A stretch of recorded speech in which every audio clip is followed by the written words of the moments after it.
If you're not copying, you're not competing. If you're not cheating, you're not trying. All of those things may come into play.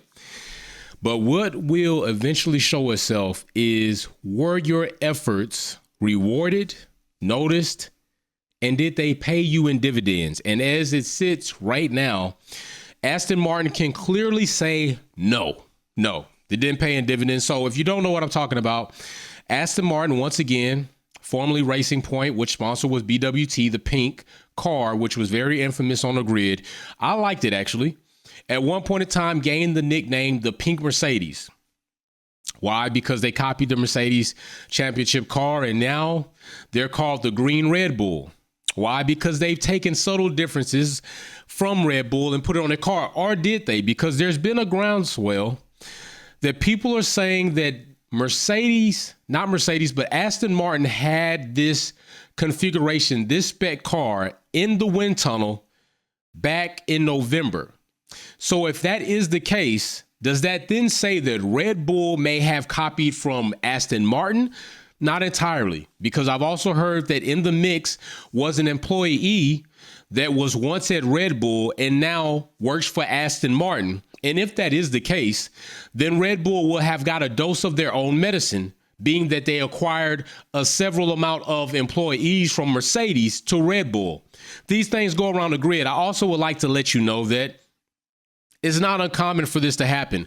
There are stipulations, there are rules and guidelines in place that say that teams can no longer use high type of photography, 3D imaging, to copy a car and then recreate it. Okay, you can't do that.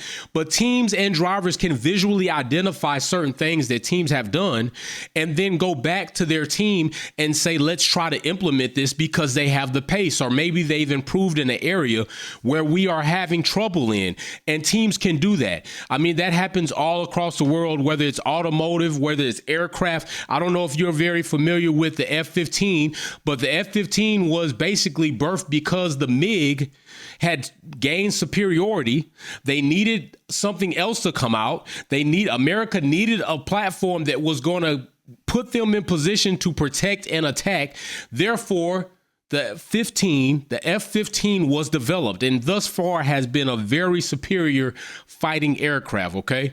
A fighter attack aircraft, just like the F-18 Super Hornet is a very superior fighting attack aircraft. So, I mean, and I love MiGs. Don't get me wrong. MiG-27s, the MiG-35 SU, I love those MiGs. Like, I think they lead, and then kind of like America takes some from them and then develop it, improve it. But anyway, I digress. Although very fast, we're talking about these cars. So let's look at some of these differences on the Aston Martin. So right here, we have the newer spec development that's been unleashed. I would say unleashed, but I should probably take that back. It's been revealed in Spain, because we will look at some other things that definitely, show you that it ain't unleashed. So courtesy 365 right here, we'll see that. Now pay attention. I don't blame me. I know a lot of you have said I need to activate the pointer so that you can see certain things when I point to things, but let me see if I might be able to get it on right now. Maybe I don't. If I can't, forgive me. I will make sure that I look into that and see if I can activate the pointer next time. That way you all can see what I am pointing at. But right now I'm not going to stop the video for that. So if you see the black vents just above on the top side part area below the Aramco sign or sticker, decal, those black vents, okay, they're very evident, because we already know that before these black vents that the McLaren did not look this way. I mean, the Aston Martin did not look this way. It looked like that. Look at those vents. And these are one of the things that I liked about the Aston Martin when it first came out. Now look at this side pod design. Look at how different that initial side pod design is to the current one that's just out. That's not a subtle difference. That's a big difference. Look at the top, look at the side, look at that Z section where it comes through with the body line, and look at this side pod. I love those big gaping vents, reminded me of like a great white shark's gills. That was one of the things that I liked about it as far as characteristics and aesthetics on the car. It was one of the better cars when it first came out. But now if you look at it, that big change really does look very similar to the Red Bull car, okay?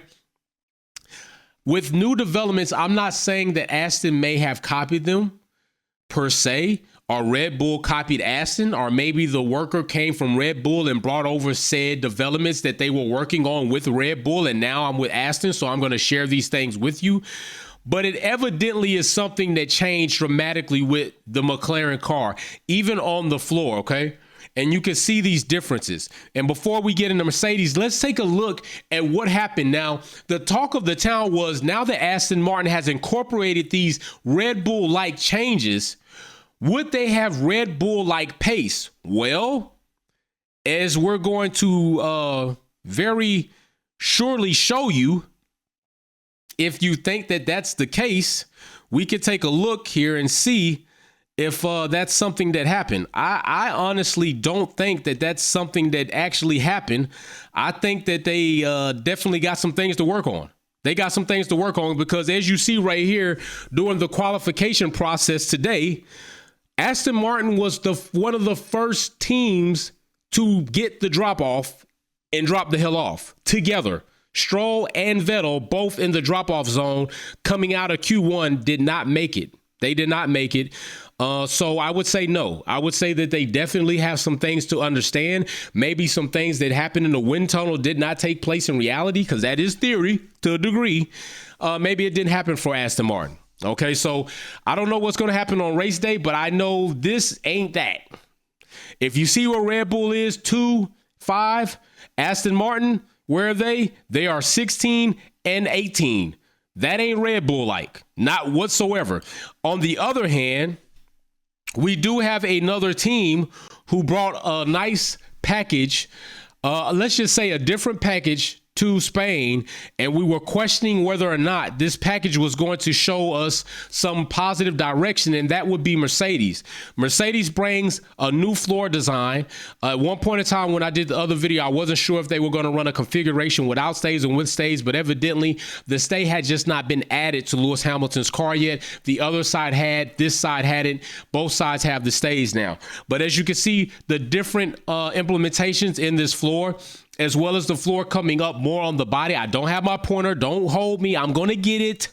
I'm going to work it out for the pointer so you all can see exactly what I am looking at. But good thing I have some red and blue circles here so you know what I'm talking about. And then you see that they implemented this area where it's almost like it could be easily removed, or it's forced implied where it will be reactive to certain forces applied to the floor. Now, what did we see today? We saw that Mercedes was running the car lower, and they didn't have as much porpoising, if all any. Like, I didn't see, there definitely had to be an amount of porpoising there, but it was not as noticeable as it was before, and it showed with their ability to be in the pace. Because if we go to times, this is the rear fin area. You can see some other changes they made in the rear right here, changing that fin up some. You can see they got the Flow Viz paint, which we saw a bit of Flow Viz during practicing and even going into P3. We saw the Flow Viz. Alfa Romeo had some Flow Viz going on, and they were trying to see what their package was doing.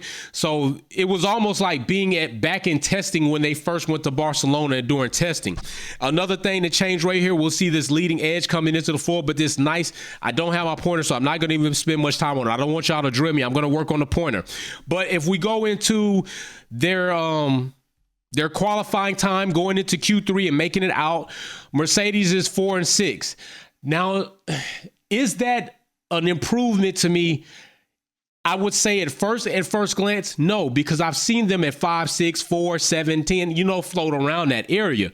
But I'm going to have to say yes, because if you look at the times, Max and Charles and Max in a respective order laid down some shit ass hot laps. Max still in the 119, but a 119.0. That's fast. And I didn't think anybody was going to top that until Charles came after making a spin out. I didn't know if he was going to come back underneath those circumstances and lays down a 118.7. So I'm going to have to say, yes, Mercedes is improved. Those are some hot ass laps to deal with. So at one point in time, Mercedes had a 1 and 2 position during qualifying.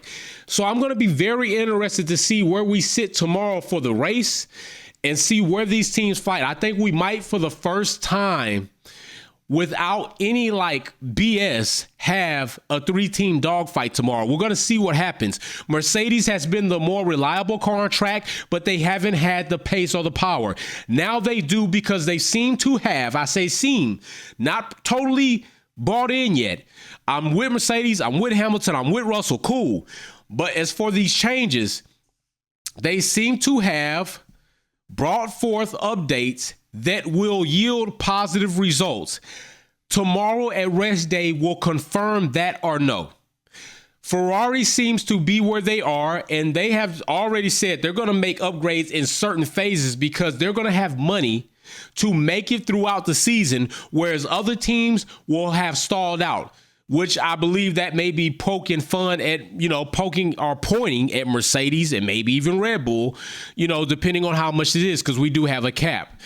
Red Bull is still where Red Bull is. They've been competitive all season. Ferrari's been competitive all season. The only team that we expected to be competitive and who has problem with their design is Mercedes. And right now it seems like they might be moving quite along.